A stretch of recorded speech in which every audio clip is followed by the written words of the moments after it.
A gente estava falando de família, né? Então, Uhum. você falou que a sua cozinha, a sua culinária é uma gastronomia familiar, que quem come esquenta o coração, parece que está visitando a casa da avó, né? Eu me sinto muito acolhido lá no Porto Cabe.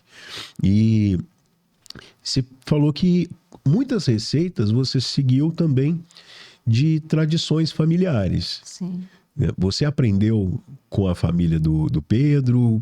Começou por aí? Como é que foi esse desenvolvimento da gastronomia portuguesa para você?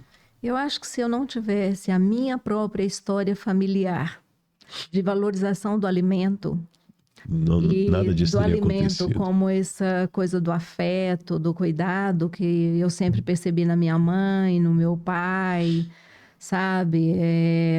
As frutas da época, comer na época certa, as horas, né? A maneira como meu pai chegava às vezes de viagem, que ele viajava dias e dias no lombo do cavalo, do burro, para poder levar gados, né? De Ele um era lado para o tropeiro? outro.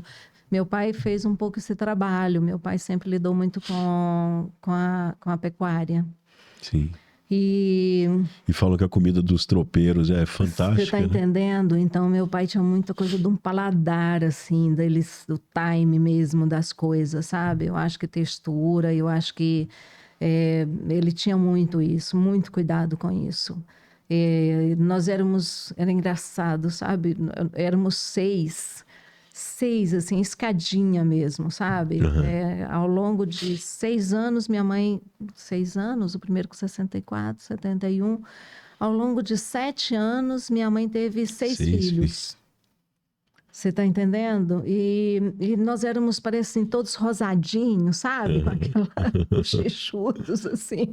E meu pai tinha Branquinhos. aquela coalhada em cima do fogão a lenha, que tirava o leite lá e deixava o Aham. leite em cima do fogão a lenha, sabe? Tinha a rapadura, que meu pai sempre tinha aquela pessoa que fazia rapadura, que era serenta, que falava, Aham. meu pai, a farinha, tinha alguém que fazia a melhor farinha, sabe? Porque nem sempre a gente Sim. produzia essas coisas. Então, Começou aí o esmero começou pelo muito aí. produto, Você né? sabe que eu vim para Goiânia com 14 anos, né? Que aí não tinha o ensino médio lá. Uhum. Nós viemos para Goiânia para fazer faculdade, né? Para fazer ensino médio, entrar numa faculdade. Meu pai trazia boa parte dos alimentos que a gente consumia aqui. Meu pai trazia em caixas Que prontas de lá. maravilha. Trazia rapadura, trazia o arroz. Você acredita que o arroz de tomates malandro, quando eu comecei a fazer no Porto Cave, eu me lembrei do arroz de máquina que meu pai trazia, Produzir. que era o arroz, guardava as sacas de arroz em palha, Sim. levava para a máquina de arroz para De poder beneficiamento. exatamente. E aquele arroz eu percebi que era interessante para fazer o arroz de tomates malandro. Meu pai me mandava esse arroz. Meu Meu pai me Deus, mandava a de banha que essa eu não sabia. Você acredita que eu faço arroz de pato? Eu faço Com arroz o de pato arroz, usando uma banha que vem lá da minha cidade. que maravilha, que Então, referência incrível. eu acho que essa base que eu tive na minha infância, sabe, com os meus pais, foi fundamental, eu acho, não tenho certeza, para que depois no encontro com a família do Pedro e com essa cultura portuguesa, com essa que aí Que também a família... entraram elementos novos que eu não conhecia, você está entendendo, né? O uso do azeite, por exemplo, né? Não fazia parte dos meus costumes Sim. quando eu comecei a trabalhar com a gastronomia portuguesa. O vinho eu ainda não era, né? Não conhecia sobre vinho e o uso do vinho, inclusive, para preparar pratos.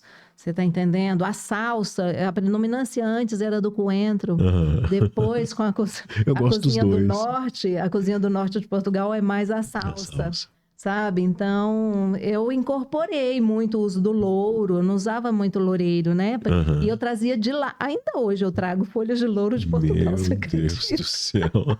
Eu trago uma massa de pimentos lá de uma região do Alentejo para fazer o prato do borrego. Que maravilha. Então, eu acho que essa denominação de... Meu pai tinha uma vaca, ele escolhia uma determinada vaca que ele dizia que ela tinha um leite mais gostoso, e era daquela vaca que a gente tomava Essa leite. é DOC mesmo. Quando a denominação de origem controlada, denominação de origem protegida, havia de tudo aí nessa base. Que depois, sabe, com o trabalho com a alta gastronomia, que eu vim fazer o link dessas coisas todas. E eu penso que esse processo aconteceu, fluiu de uma maneira muito interessante por conta dessa base também, sabe, meu amigo? Não... Que maravilha.